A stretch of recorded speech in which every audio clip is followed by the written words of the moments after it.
Donc, je suis avec Marie-Josée Gaboury, coordonnatrice du pavillon des naissances à l'hôpital Anna-Laberge de Châteauguay. Merci de nous recevoir chez vous. Bonjour, ça me fait plaisir. On est ici, en fait, parce que l'hôpital a reçu une recertification donc, de l'initiative Amis des bébés, donc IAB. Pouvez-vous nous dire dans un premier temps, c'est quoi l'IAB?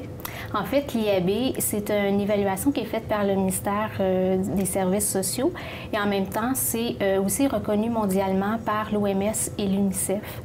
Donc, ça fait, en fait, c'est la deuxième fois que l'hôpital Anna-Laberge reçoit la certification. Comment vous avez fait pour l'atteindre? Donc, c'est quoi la démarche que vous avez entreprise? Bien, tout d'abord, on doit répondre à certains critères. Un des premiers critères est d'atteindre un allaitement exclusif de 75 %. Okay. Alors, pour y arriver, nous devons former notre personnel pour mieux accompagner notre clientèle, mieux les soutenir aussi au niveau de l'allaitement maternel. Le personnel reçoit une formation de 21 heures, donc ça représente environ 3 jours, plus un coaching auprès de l'équipe, plus terrain. Ensuite, on doit mettre des pratiques exemplaires sur place, comme la cohabitation 24 heures sur 24 qui favorise le lien mère-enfant. Ensuite, de permettre le pot à pot après la naissance du bébé. Donc, de permettre au bébé de faire la transition entre le moment unitéro et la vie extra-utérine. Donc, le bébé reconnaît sa mère, ça lui permet de conserver sa température et il est plus près de sa mère si il veut initier l'allaitement. Donc, ce sont des critères que nous devons mettre en place pour aller de l'avant dans la démarche. Okay. Et je sais que ça a été fait au terme aussi d'une évaluation assez rigoureuse. Ça ressemblait à quoi? Est-ce que des gens qui sont venus concrètement ici pour voir ce que ça avait l'air ou comment ça fonctionne? En fait, oui, nous devons déposer une pré-évaluation qui est faite par le comité en allaitement maternel. Dans un deuxième temps, l'équipe vient sur place, en fait, pendant 3 jours. 24 heures sur 24. Donc, elles ont été présentes jour, soir, nuit auprès de l'équipe. Elles ont rencontré les intervenants.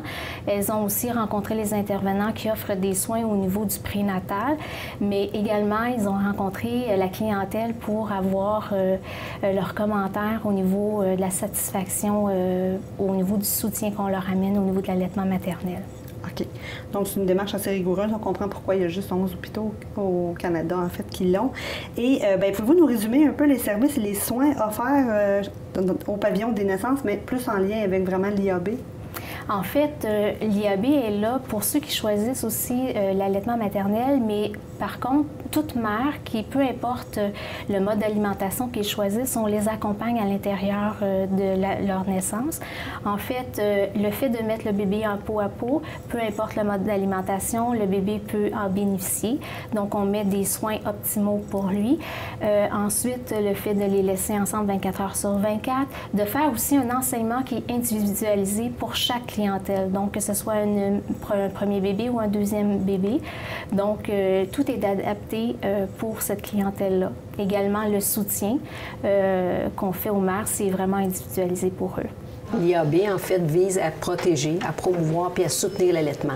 Les 10 conditions sont basées en vue de cet objectif-là. On a vu qu'on a la cohabitation, qu'on a le pot à pot, que notre personnel est formé.